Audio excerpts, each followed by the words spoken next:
فکر کو ذرا لیتے جائیے. امام حسین علیہ السلام یزید کے لیے کہہ رہے وَهُوَ شَارِبُ الْخَمْرِ مُعْلِنٌ بِالْفِسْقِ قاتل نفس المحترمہ. یزید شراب پیتا ہے. حسین کو شراب سے بڑی نفرت ہے. اپنے رسمی بیان میں اپنے رسمی خطاب میں فرما رہے ہیں ہو نہیں سکتا کہ کسی کا تعلق ذرہ برابر بھی حسین سے ہو اور اس کا کوئی تعلق شراب سے ہو. وَهُوَ شَارِبُ الْخَمْرِ حسین کی کیا نسبت یزید سے بات کرنے کی؟ وہ شراب پیتا ہے. مُعْلِنٌ بِالْفِسْقِ علنی گناہ کرتا ہے. گناہ کرنے میں سے کوئی شرم نہیں آتی. وہ نفس محترمہ یعنی بے جرم لوگوں کو بے خطا لوگوں کو قتل کرتا ہے. فرماتے مثلی لا یبایع مثلہ مجھ جیسا اس جیسے کی بیعت نہیں کر سکتا. مولا آپ جیسا کون ہے؟ مولا آپ جیسا کون ہے؟ تعجب نہیں ایک مفہومی پیغام آئے کہ یزید جیسا بھی کوئی نہیں ہوگا. تو جیسے یزیدیت پر قائم رہنے والے ہوں گے ایسے حسینیت پر بھی چلنے والے ہونے چاہیے. ہر زمانے کے اندر بد کرداروں کے ساتھ ہر زمانے کے اندر حسینی کردار رکھنے والے اور حسینیت کو پسند کرنے والوں کو اپنی ذمہ داریوں کو طے کرنا ہوگا. مولا توجہ چاہ رہا ہوں مولا شارب خمر یزید ہے. مولن بالفسق یزید ہے. قاتل نفس محترمہ یزید ہے. تو آپ اصلاح کرنے کس کی جا رہے ہیں؟ انما خرجت لطلب الاصلاح فی امت جدی میں اپنے جد رسول اللہ کی امت کی اصلاح کرنے جا رہا ہوں. مولا برا تو یزید ہے اصلاح کرنے آپ امت کی جا رہے ہیں. توجہ چاہوں گا تھوڑا سا میرے ساتھ توجہ رکھیے گا. مولا آپ یزید کی اصلاح کرنے کیوں نہیں جا رہے؟ برا تو وہ ہے امت تو بری نہیں ہے. فرمایا جس امت نے یزید کو تخت پر بٹھایا ہے اس کا جب تک مزاج نہیں بدلے گا یزید آتے رہیں گے. سلام بھیجے محمد و آل محمد.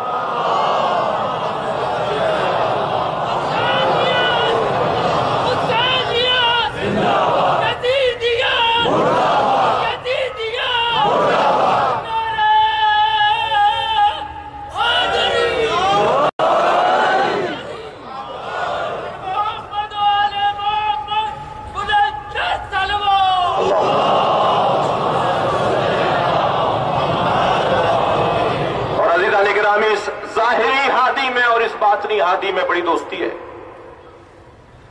بڑا پیار ہے ان میں. بڑی اگانگت ہے. بڑا اتحاد ہے. کبھی بھی باطنی ہادی ظاہری ہادی کے خلاف نہیں بولتا اور کبھی بھی ظاہری ہادی باطنی ہادی کے خلاف نہیں بولتا.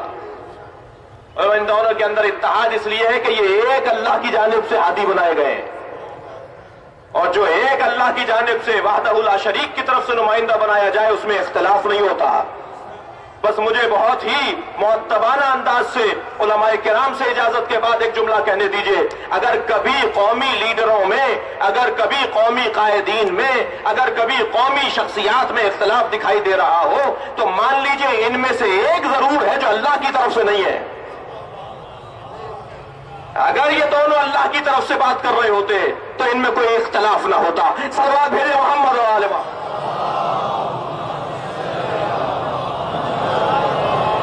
اور یہ میرے الفاظ نہیں ہیں. حضرت آیت اللہ خمینی نے بعثت انبیاء کے مقصد کو بیان کرتے ہوئے ایک جملہ ارشاد فرمایا. فرماتے ہیں کہ اگر 1,24,000 پیغمبر ایک زمانے میں آ جاتے. توجہ چاہ رہا ہوں عزیزان گرامی. اگر 1,24,000 پیغمبر ایک زمانے میں آ جاتے تو کسی سے اختلاف تمہیں دکھائی نہ دیتا. سب ایک ہی بات کر رہے ہوتے اس لیے کہ اللہ کی طرف سے آئے. اور جب اللہ کی جانب سے سب نبی بھیجے گئے ہیں اور ان میں اختلاف نہیں ہے تو دینی ذمہ داریوں ادا کرنے والوں کو بھی طے کرنا ہوگا کہ ان میں اختلاف اس وجہ سے شاید سامنے آتا ہے کہ کوئی مرحلہ ضرور ہے کہ جہاں اللہ کی طرف سے بات نہیں ہو رہی. عزیزان گرامی بعثت کا آغاز دعوت ذوالعشیرہ سے ہو رہا ہے اور دعوت ذوالعشیرہ میں میرے مولا نے عجیب انداز سے نبی مکرم نے عجیب انداز سے ہدایت کا سامان کیا ہے. علی خاندان والوں کو بلا دو. عزیز و اقارب کو بلا دو. عزیز و اقارب کو بلایا. رشتہ دار سارے جمع کیے. کھانے کا اہتمام عجیب انداز ہے. آپ مجلس میں تبرک بعد میں تقسیم کرتے ہیں اور پیغمبر پہلے کھلاتے ہیں.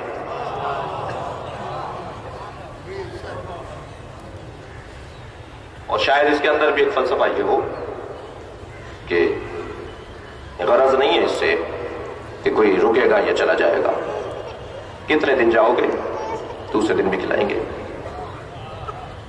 پیغمبر نے دوسرے دن روش نہیں بدلی. یا رسول اللہ ایک مرتبہ کھا کر چلے گئے تو آپ دوسرے دن بعد میں کھلائیے. کہ نہیں، ہم روش نہیں بدلیں گے. اس لیے کہ تحریک کے آغاز میں جب تک اپنے پاس سے خرچہ نہ ہو تحریک میں دم نہیں آتا. پہلا مرحلہ تو یہی ہے کہ اپنے پاس سے خرچہ کیا جائے، اور پھر خرچہ بھی اس لیے کیا جائے تاکہ یہ آج نہیں کل، جب تک دل سے یہ نہ سننے کو تیار ہو، جب تک دل سے سننے کو تیار نہ ہو، اس وقت تک کہنے کا کیا فائدہ؟ زبردستی تو نہیں سنا ہے. دوسرے دن بھی یہی ہوا، تیسرے دن بھی یہی ہوا. اب یہ تو حضرت ابو طالب کا کمال تھا کہ ایک مرتبہ تیسرے دن بھی جب وہی حرکت ہونے لگی تو آپ نے فرمایا آج جانے نہیں دوں گا، سن کے ضرور جاؤ. یہ بھی پیغمبر کا انداز نہیں تھا. ایک سلوات بھیجے محمد و آل محمد پر.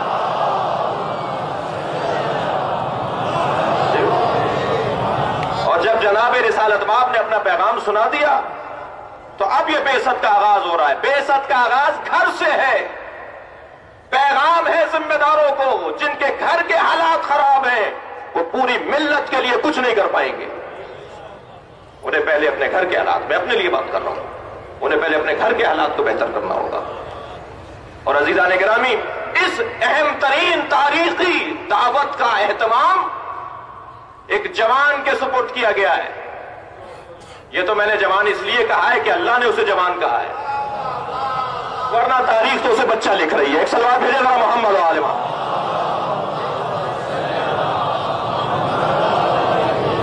لا فتح، کوئی جوان نہیں ہے سوائے علی کے. یہ اللہ کہہ رہا ہے. جبریل قصیدہ پڑھ رہے ہیں، جوان ہی نہیں دکھائی دیتا پوری دنیا میں اللہ کو سوائے علی کے. اور اگر کوئی اپنی جوانی کو باقی رکھنا چاہتا ہے تو اسے علی کے ساتھ جڑنا پڑے گا تاکہ اس کی جوانی ثابت ہو. اور اس جوان نے 3 دن تک ذمہ داریوں کو مکمل کیا. کہنے لگے بچے تھے جب اسلام لے کر آئے. چند بچوں کو بڑی شدت سے بچہ کہا جاتا ہے. ایک حضرت ابن عباس کو اور ایک مولا کائنات کو. حضرت ابن عباس کو جب بچہ کہا جاتا ہے جب قلم اور کاغذ والی روایت کو نقل کرتے ہیں. جب وہ کہتے ہیں کہ پیغمبر نے قلم اور کاغذ مانگا تو کہتے ہیں کہ راوی تو ابن عباس ہیں مگر وہ اس وقت میں نابالغ تھے، اور کیونکہ نابالغ تھے اس لیے نابالغ کی روایت کا اعتبار نہیں ہے. آپ کے سماعتیں اگر میرے ساتھ ہے تو ایک جملہ کہہ کر گزر رہا ہوں. نابالغ کی روایت کا اعتبار نہیں ہے، نابالغ کی شادی کا اعتبار ہے. ایک سلوات بھیجے ذرا محمد و آل محمد پر.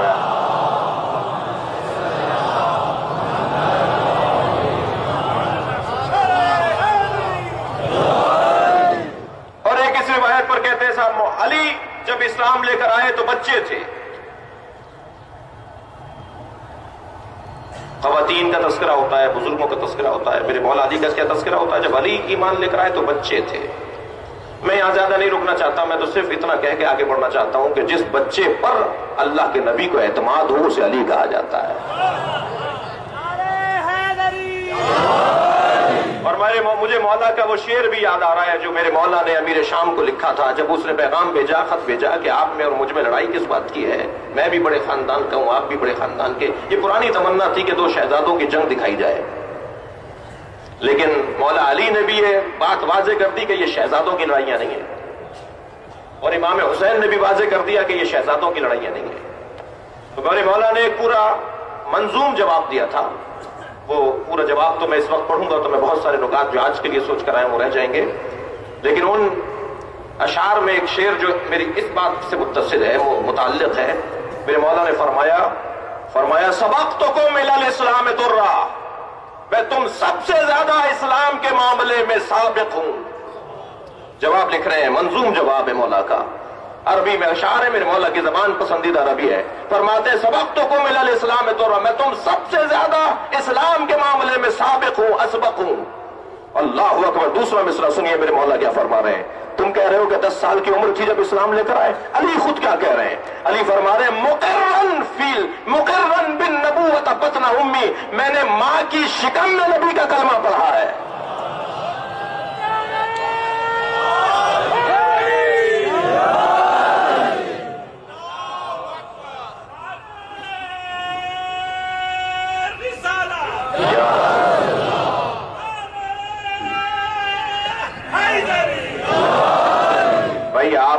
آپ کو ایک خاص طور پر اس نعرے کا جواب دینا چاہیے. اگر عالم دین نعرہ لگا رہا ہو تو پھر تو آپ کو نعرے کا جواب بھرپور دینا چاہیے. ایک سلوات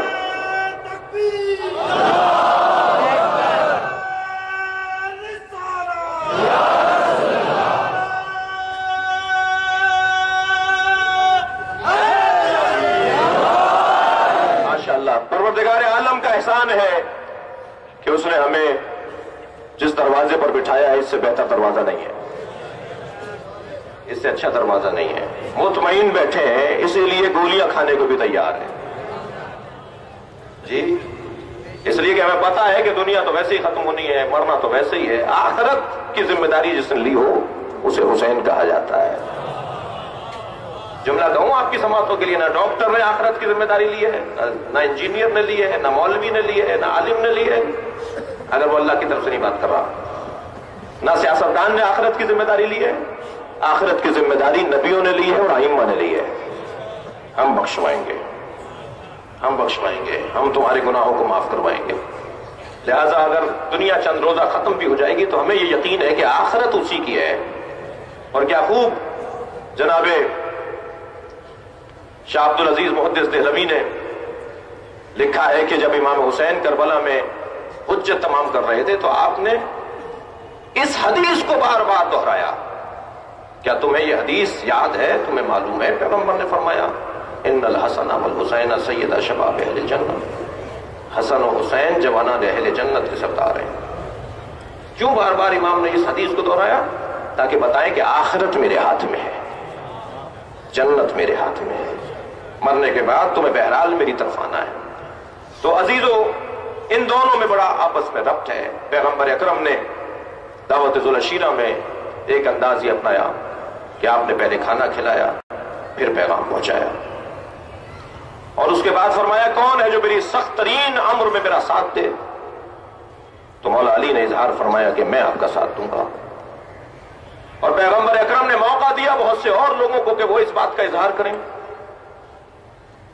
اور بالآخر قبول کیا مولا علی کے اس وعدے کو. وعدہ علی کر رہے ہیں، قبول نبی فرما رہے ہیں. اور میں یہ کہتا ہوں، یعنی ممبر کی زبان میں یہ جملہ کہوں کہ در حقیقت اعلان نبوت سے پہلے پیغمبر اکرم نے اللہ سے مددگار مانگا تھا. قرآن مجید کے اندر بہت ہی واضح انداز سے اللہ نے اس آیت کو نقل کیا ہے. قل رب ادخلنی مدخل صدق واخرجنی مخرج صدق واجعل لی من لدنک سلطانا نصیرا. توجہ چاہ رہا ہوں عزیزان گرامی اس منزل بیان پر. اے میرے حبیب کہو، اللہ کہلوا رہا ہے، اے میرے حبیب کہو کہ ہر معاملے میں مجھے سچائی کے ساتھ داخل فرما، اور ہر مرحلے نبوت کے اندر مجھے سچائی کے ساتھ اس سے نکلنے کا موقع دے. اور یا اللہ میرے لیے اپنی جانب سے ایک مضبوط مددگار عطا فرما. بھائی علماء کرام تشریف فرمائے ہیں، ناصر، نصرت، نصیر، یہ ایک خاندان کے الفاظ ہیں. نصرت یعنی مدد، ناصر یعنی مدد کرنے والا، توجہ میری طرف رہے، ناصر مدد کرنے والا، نصیر بہت زیادہ مدد کرنے والا. جیسے عالم، علیم، علم رکھنے والا، بہت زیادہ علم رکھنے والا، خبیر بہت زیادہ خبر رکھنے والا. استمرار بھی پایا جاتا ہے علیم اور خبیر اور نصیر کے اندر، اور تمام بھی پایا جاتا ہے. اس کی جانب سے مدد میں کبھی کمی نہیں ہوگی جسے نصیر کہا جاتا ہے. کسی مرحلے پر یہ نہیں کہے گا کہ میں عزیزان گرامی، پروردگار عالم سے نبی نے نصرت نہیں مانگی، تب تو شاید بعض لوگوں کو موقع مل جاتا کہ یا علی مدد کے مقابل یا اللہ مدد لے آتے۔ یا اللہ مدد اللہ کے رسول نہیں مانگ رہے، یا علی مدد مانگ رہے، اس لیے کہ نصرت نہیں ہے، نصرت نہیں مانگ رہے پیغمبر، نصیر مانگ رہے ہیں۔ مجھے جواب دیا جائے، اگر میں بغلطی پر ہوں مجھے جواب دے سننے والے۔ یہاں پیغمبر اکرم نے نصیر مانگا ہے، ناصر اور نصرت نہیں مانگی ہے، نصرت نہیں مانگی ہے، بہت زیادہ مدد کرنے والا، اور ایسا مدد کرنے والا جو مضبوط ہو، سلطان ہو، جو بغیر تلوار کے بھی میدان میں اتر آتا ہو، جو بغیر زرہ کے بھی میدان میں اتر آتا ہو، جسے کہوں بستر پر سو جائے تو بستر پہ سو جاتا ہو، جسے کہوں کہ میں اکیلا جا رہا ہوں تو وہ میرا ساتھ دینے والا ہو، ہر مشکل وقت میں جو میری مدد کرنے والا ہو۔ عزیزان گرامی توجہ چاہوں گا، اللہ سے مدد تو نبی مانگ رہے ہیں، اللہ سے مدد تو مولا علی مانگ رہے ہیں، لیکن یہ کہنا کہ یا علی مدد شرک ہے، نہ یا علی مدد بدعت ہے، نہ یا علی مدد شرک ہے، بلکہ یا علی مدد سنت پیغمبر ہے۔ یا اللہ مجھے اپنی جانب سے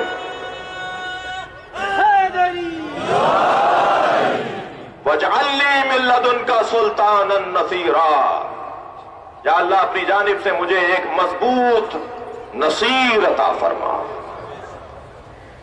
اب جسے اللہ کا نبی اللہ سے مانگ رہا ہے نصیر، وہ بتائے گا کہ پیغمبر کیا ہے۔ ایک مستقل موضوع کی ضرورت ہے کسی عشرے اور خمسے میں، علی کی زبان سے پیغمبر کا تعارف، یا نبی بے زبان علی گفتگو ہونی چاہیے۔ پورے نہج البلاغہ میں، اگرچہ نہج البلاغہ مکمل میرے مولا کا کلام نہیں ہے، یہ در حقیقت کشکول سید رضی ہے جسے نہج البلاغہ کہا جاتا ہے۔ سید رضی نے مولا کے دروازے پہ کھڑے ہو کر جو اپنے ہاتھ پھیلائے، اس میں جو انہیں موتی ملے، اس کا نام انہوں نے نہج البلاغہ رکھ دیا، ورنہ سارا کلام مولا کا نہج البلاغہ نہیں ہے۔ اور خود نہج البلاغہ میں جو مولا علی نے نبی مکرم کا تعارف کروایا ہے، وہ خود ایک علیحدہ اور ایک مستقل موضوع ہے۔ میں جو روایت آپ کے سماعتوں کے حوالے کرنے جا رہا ہوں، وہ ختم نبوت پر بھی دلیل ہے اور وہ عظمت پیغمبر پر بھی دلیل ہے، اور روایت ہے بحار الانوار میں، اور میرے مولا سے روایت ہے، مولا علی سے۔ ویسے بھی شمائل النبی پر، اوصاف پیغمبر پر، عظمت نبوی پر سینکڑوں بلکہ ہزاروں کتابیں برادران اہل سنت نے اور شیعوں نے لکھی ہیں۔ شاید اگر میں یوں کہہ دوں کہ سب سے زیادہ کتابیں نبی مکرم کی عظمت پر لکھی گئی ہیں تو غلط نہیں کہوں گا، مگر ان ساری کتابوں کے مواد کو اور دم کو اور طاقت کو ایک طرف کیا جائے، اور مولا علی کے بیان کو جو پیغمبر کے بارے میں ہے انہیں ایک طرف کر دیا جائے، جو دم مولا کے الفاظ میں ہے پیغمبر کی عظمت کے بیان میں، جو طاقت و توانائی میرے مولا کے الفاظ میں ہے پیغمبر کی عظمت کو بیان کرتے ہوئے، وہ شاید کہیں اور ہمیں دکھائی نہیں دے گا، جو خود ایک دلیل ہے اس بات پر کہ اگر تمہیں نبی لینا ہے تو علی سے لینا ہوگا۔ تمہیں چاہیے کہ تم نبی کی عظمت کے بیان کو مولا علی سے سیکھو اور سمجھو۔ بحار الانوار میں ایک بڑی طویل شمائل النبی کے عنوان سے ایک روایت ہے جو مولا علی نے بیان کی ہے۔ شخص آ کر سوال کرتا ہے، یا علی بتائیے کہ نبی کیسے تھے؟ اب یہ کون بتائے گا کہ نبی کیسے تھے؟ نبی مکرم کے حالات کو بیان کرنے کے لیے مولا علی نے جو خطبہ ارشاد فرمایا ہے وہ بہار میں موجود ہے، اسی کا ایک حصہ، شاید آغاز کہہ لیجئے اس مولا کی حدیث کا۔ مولا فرماتے ہیں کہ پروردگار عالم نے سب سے پہلے میرے نبی کے نور کو خلق کیا۔ آغاز ہو رہا ہے تعارف پیغمبر کا۔ اچھا، مجھے اس معنی میں تو ضرورت نہیں ہے آپ کے سبحان اللہ کی تسبیح کی کہ کوئی مجلس کے اندر کوئی رونق ہو، لیکن آپ اگر گردن بھی ہلا دیں گے تو مجھے لگے گا کہ میں یہاں پر سننے والوں میں درمیان میں بیٹھا ہوں۔ تھوڑا سا گردن ہلا لیا کریں، یہ نفسیاتی مسئلہ ہے۔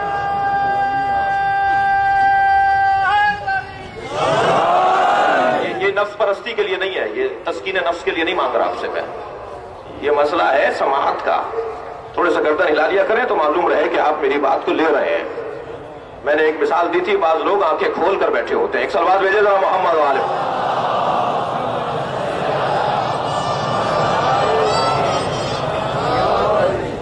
فرماتے ہیں, میں جلدی جلدی عرض کر رہا ہوں, فرما رہے ہیں مجھے نتیجے لینے تھے اس حدیث سے اور وقت تنگ ہوتا جا رہا ہے. فرما رہے ہیں سب سے پہلے اللہ نے میرے نبی کے نور کو خلق کیا, اور پیغمبر کے نور کو خلق کرنے کے بعد 20 سمندروں میں جو علم کے سمندر تھے ان میں اس نور کو رکھا. ہر سمندر کے اندر رکھتا تھا اور پھر اس سمندر سے نکال کر دوسرے سمندر میں منتقل کرتا تھا. مولا علی کے الفاظ ہیں, مولا علی کے الفاظ ہیں, بہار میں روایت ہے. فرماتے ہیں کہ 20 سمندروں میں سب سے پہلا سمندر میرے مولا نام دے رہے ہیں, بتا رہے مولا بتا رہے سب سے پہلے سمندر کا نام تھا سمندر عزت. اللہ نے اپنے نبی کو عزت کے سمندر میں رکھا. صلوات بھیجے محمد و آل محمد.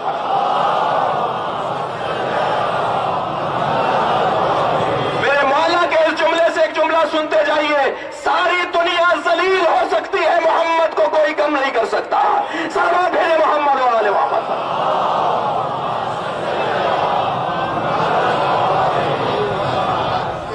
سمندر عزت میں اللہ نے اپنے نبی کے نور کو رکھا. پھر سمندر عزت سے نکالا تو سمندر حیا میں رکھا. اب ایک ایک جملے پر اور ایک ایک سمندر پر بات ہو سکتی ہے. فرماتے ہیں سمندر حیا سے نکالا تو سمندر وفا میں رکھا, اور سمندر وفا سے نکالا تو سمندر عبادت میں رکھا, اور سمندر عبادت سے نکالا تو سمندر رضا میں رکھا, اور سمندر رضا سے نکالا تو سمندر عبادت میں قرار دیا, اور عبادت کے سمندر کے بعد پروردگار عالم نے انابت کے سمندر میں رکھا, اور جب سمندر انابت میں رکھا تو سمندر عصمت میں رکھا, اور جب سمندر عصمت سے نکالا تو پیغمبر اکرم کے ایک مرتبہ آواز سننے کو ملی جو اللہ کی آواز تھی, اے میرے سید, اے میرے پیغمبر آخر, یا سید رسولی انت شفیع یوم الجزا. جب ان تمام 20 سمندروں سے گزار لیا تو کہا ہے میرے پیغمبر تم یوم جزا کے شفیع ہو. مولا علی فرماتے ہیں کہ جیسے ہی نور پیغمبر نے یہ سنا کہ آپ یوم جزا کے شفیع ہیں تو فخر النور ساجدہ, فوراً میرے مولا نبی کا نور سجدے میں گر گیا. اچھا, انداز تو ایسا ہے جیسے علی خود دیکھ رہے تھے. صلوات بھیجے ذرا محمد و آل محمد.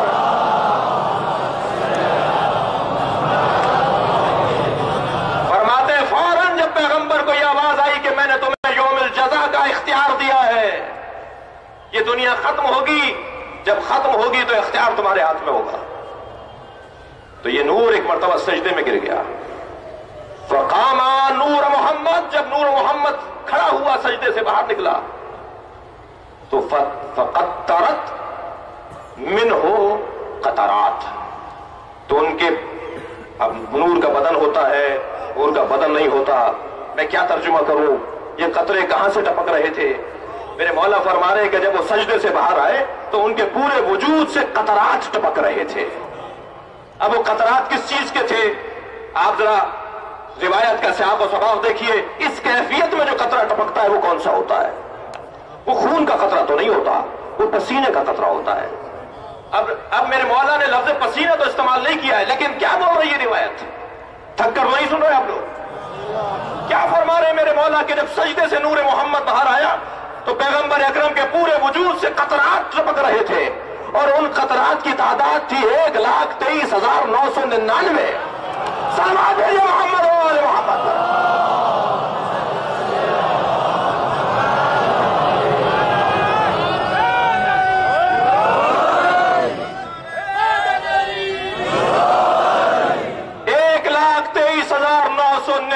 قطرے پیغمبر کے بدن سے ٹپکے.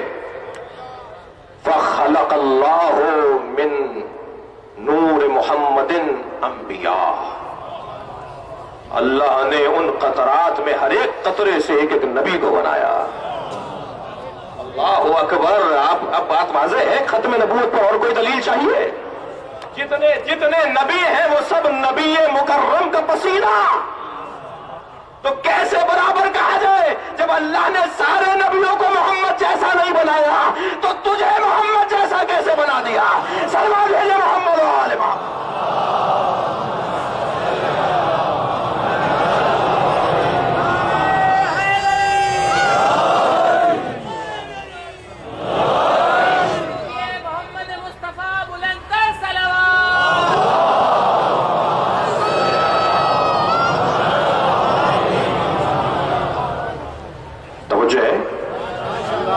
آپ کی محترم اور بیدار سماعتیں مجھے مجبور کر رہی ہیں کہ جب میں نے خلقت انبیاء کا تذکرہ کر دیا تو بعثت انبیاء کا بھی ایک حدیث کی صورت میں تذکرہ کر دوں۔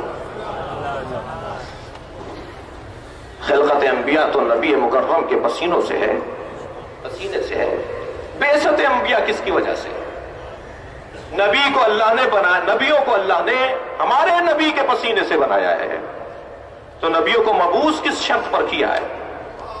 اور یہ روایت بھی مولا علی سے ہے۔ اللہ اکبر، سلوات بھیجے مولا کی ذات پر۔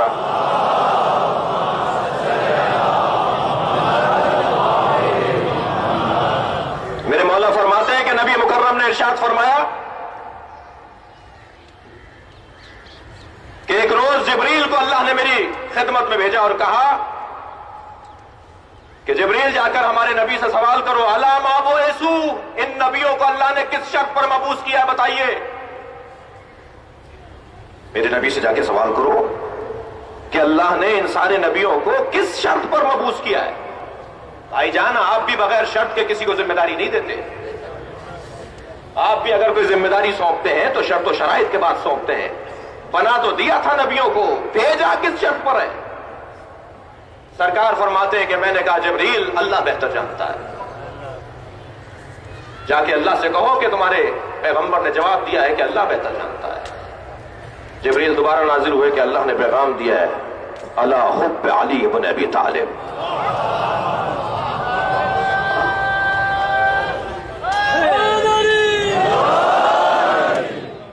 خلقت انبیاء نبی مکرم کی وجہ سے اور بعثت انبیاء محبت علی کی وجہ سے ہے۔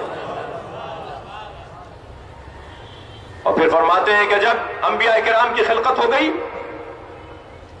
تو یطوفون کما یطوف الحجاج علی حول بیت اللہ،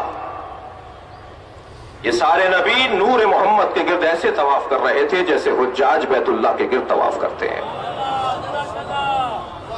اللہ اکبر، مولا علی کے الفاظ ہیں، بحر الانوار کی روایت ہے، ایسے طواف کر رہے تھے وَيُسَبِّحُونَ وَيَحْمِدُونَهُ، اور جب طواف کر رہے تھے تو تسبیح الہی پڑھ رہے تھے اور حمد الہی کر رہے تھے، اور وہ حمد یہ کر رہے تھے، سبحان من ہوا عالم لا یجہل۔ دیکھیے تو صحیح نبیوں کی تسبیح کیا ہے۔ نبیوں کی تسبیح میں بھی ایک پیغام ہے، توحید کا پیغام ہے۔ فرما رہے ہیں کہ یہ نبی طواف کرتے ہوئے کہہ رہے تھے، بابرکت ہے وہ عالم جس پہ جہل کبھی نہیں آتا، اور کبھی کہتے تھے سبحان من ہوا، بابرکت ہے وہ غنی لا یفتخر، بابرکت ہے وہ اللہ جو ایسا غنی ہے کہ کبھی فقر اس پہ طاری نہیں ہوتا۔ اور کبھی تسبیح کرتے ہوئے کہتے تھے سبحان من ہوا حلیم لا یعجل، صاحب کمال ہے وہ اللہ جو ایسا حلیم ہے کہ اسے جلدی نہیں ہوتی۔ صلوات بھیجے محمد و آل محمد۔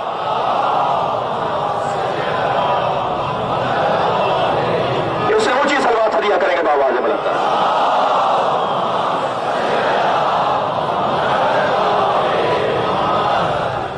یہ انبیاء کرام کا مقام، وہ میرے نبی مکرم کا مقام۔ عزیزان گرامی، جب نبی عقلوں سے پردے ہٹانے کے لیے اور خاک چھاڑنے کے لیے آتے ہیں تو حقیقت روشن ہوتی ہے، اور جب حقیقت روشن ہوتی ہے تو اس کیفیت کو بصیرت کہا جاتا ہے۔ ظہور حقیقت کو بصیرت کہا جاتا ہے۔ نبی کا کام بصیرت عطا کرنا ہے، اور جو کام نبی کا ہے وہی جزو پیغمبر، بضع پیغمبر، منیت کا درجہ رکھنے والے حسین کا بھی ہے، بصیرت عطا کرنا۔ مصائب سے پہلے ایک تمثیل کا سہارا لوں گا، وہی کام حسین ابن علی کا بھی ہے، وہی ان مجلسوں کا بھی ہے۔ کل ہم نے ایک بات کی تھی سپریم کورٹ کے حوالے سے، آج غیر رسمی ہم سے رابطہ ہوا ہے، اور 11 نومبر کو یعنی 6 محرم کو یہ جو الیکشن انتخابات کو ملتوی کرنے کا قومی اسمبلی اور صوبائی اسمبلیوں کا مطالبہ ہے، اس کے حوالے سے سماعت کا انہوں نے اعلان کر دیا، یعنی 6 محرم کو سماعت ہوگی، اور ہم محترم عدلیہ سے یہی کہیں گے کہ کروڑوں کی تعداد میں عزادار ہیں جو سیاست اور دین کی جدائی کے قائل نہیں ہیں۔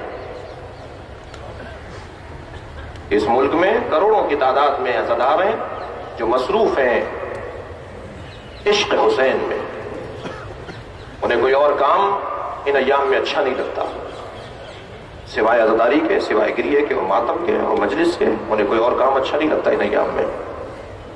اس لیے ان کروڑوں عزادار جو سنی بھی ہیں، جو شیعہ بھی ہیں، ان کے اس حق کو ضائع نہ کیا جائے۔ قومی اسمبلی کا کیا احترام اور کیا مقام ہے وہ اپنی جگہ عوامی نمائندگان ہیں، لیکن ان عزاداروں کا مقام بھی کچھ کم نہیں ہے، ان کے مطالبے کا بھی احساس کیا جائے۔ امید ہے کہ 11 نومبر کو 6 محرم کو فیصلہ عوام کی خواہش کے مطابق ہوگا۔ جب کسی ایک فرد کے عمرے کی وجہ سے صدارتی الیکشن ملتوی ہو سکتا ہے، کروڑوں عزاداروں کی وجہ سے بھی یہ دنیا داری کا ایک نظام جس کی بہرحال کوئی حقیقی حیثیت نہیں ہے، حقوقی اور عارضی حیثیت ہے، وہ بھی ملتوی کیا جا سکتا ہے۔ عزیزو، جب ظہور حقیقت ہو تو بصیرت نصیب ہوتی ہے، اور ظہور حقیقت کا ایک عنوان کربلا ہے۔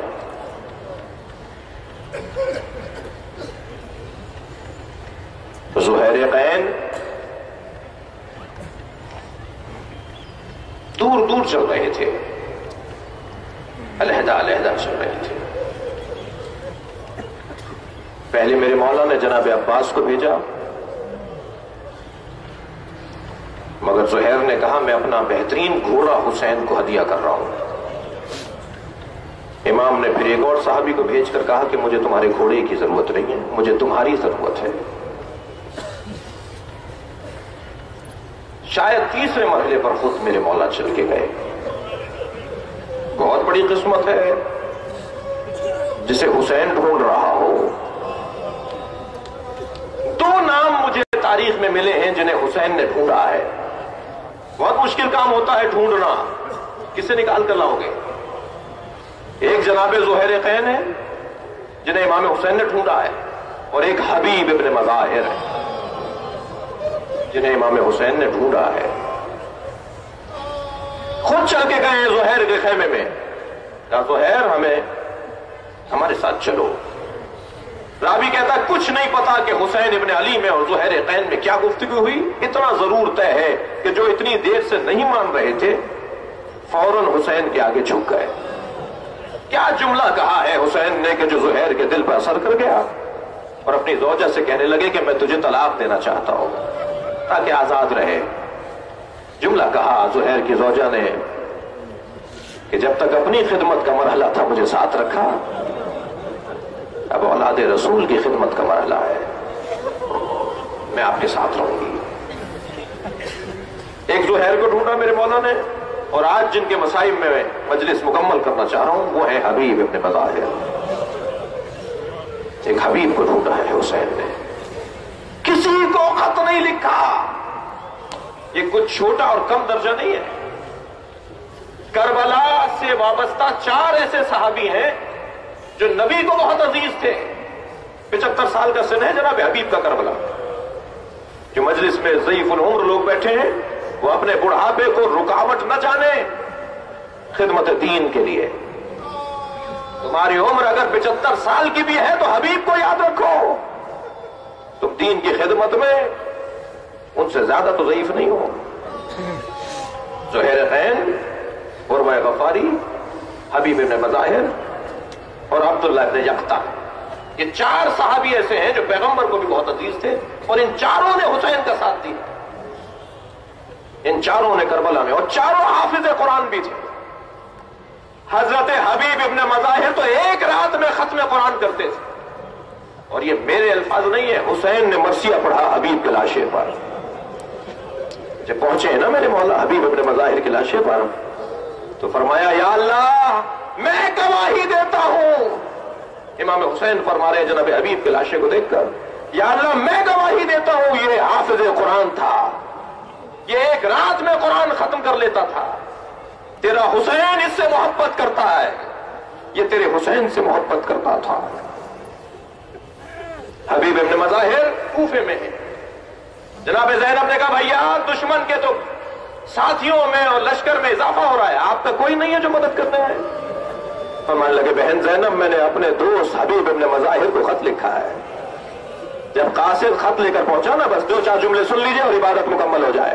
جب قاصد خط لے کر پہنچا ہے کوفے میں اور دروازے پر دستک دی تو حبیب اپنی زوجہ کے ساتھ کھانا تناول کر رہے تھے. پوچھا من الباب کون ہے دروازے پر؟ تو آواز آئی انا برید الحسین، میں حسین کا قاصد ہوں.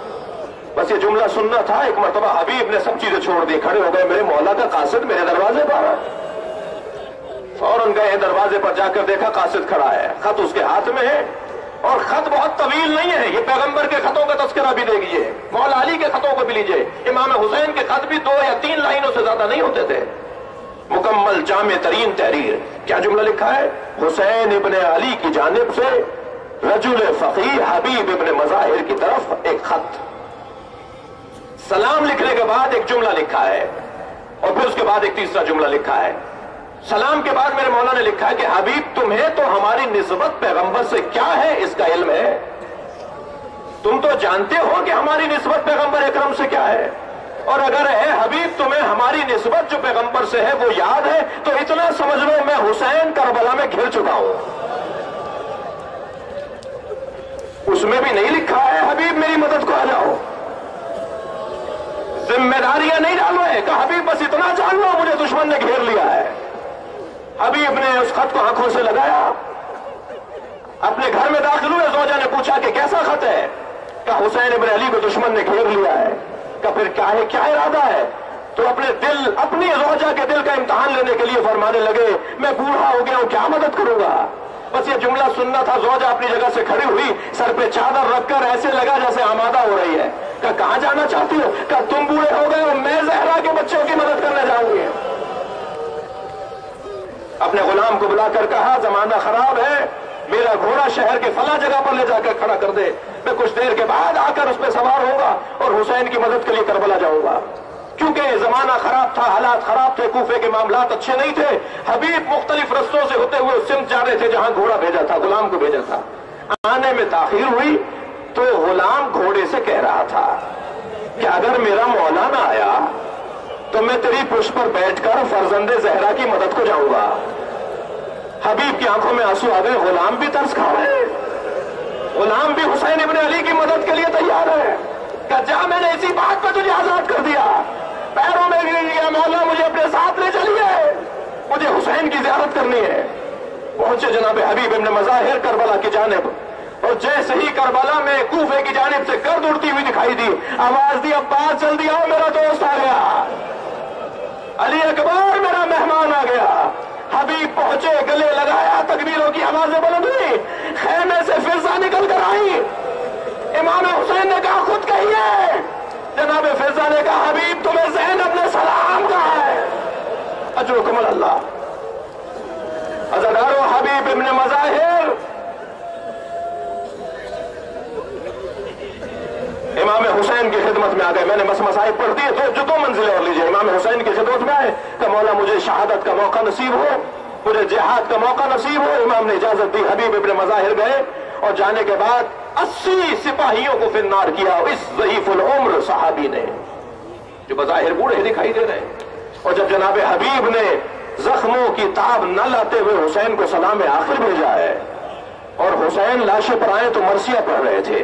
میں نے عزاداروں اس منزل مصائب کے لیے آپ کو یہاں تک لے کر آیا ہوں، اور وہ یہ کہ جب واقعہ کربلا یعنی روز عاشورہ گزر گیا اور شہیدوں کے سروں کو نیزوں کی انیوں پر بلند کر لیا گیا اور بیویوں کو اسیر بنا لیا گیا اور یہ قافلہ کربلا سے کوفے کی جانب روانہ ہوا، تو کوفے کے خرابوں سے اور کوفے کی آبادیوں سے جب یہ قافلہ گزر رہا تھا تو جس نیزے کی انی پر حبیب ابن مظاہر کا سر تھا وہ خولی کے ہاتھ میں تھا.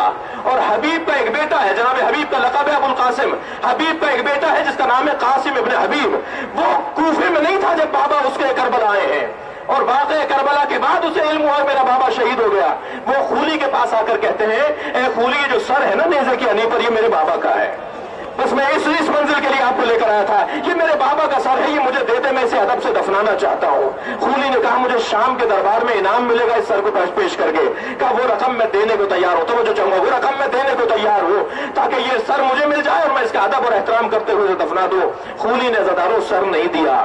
جب یہ قافلہ آگے بڑھا اور ایک ایسے رستے سے گزرنے لگا جہاں آبادی نہیں تھی، قاسم ابن حبیب نے خولی پر اپنے 10 نوجوان دوستوں کے ہمراہ حملہ کیا اور خولی سے سر حبیب ابن مظاہر لینے میں کامیاب رہا. اور یہ کہتا ہوا امام سجاد کے سامنے سے گزرا جس کا جوان بیٹا زندہ ہو اس کے باپ کے سر کو نوکے نیزہ پر نہیں اٹھایا جاتا. امام نے بیڑیاں سنبھالی، اپنے بابا کے سر کے قریب آ گئے. بابا یہ سچ کہتا ہے مگر آپ کا بچہ مجبور ہے. ہاتھوں میں ہتھکڑیاں ہیں، پیروں میں بیڑیاں ہیں. کسی جوان کو یہ گوارا نہیں کہ اس کے باپ کے سر کو نوکے نیزہ پر اٹھایا جائے. الا لعنت اللہ علی قوم الظالمین فسيعلم الذين ظلموا أي منقلب ينقلبون. اللهم صل على محمد.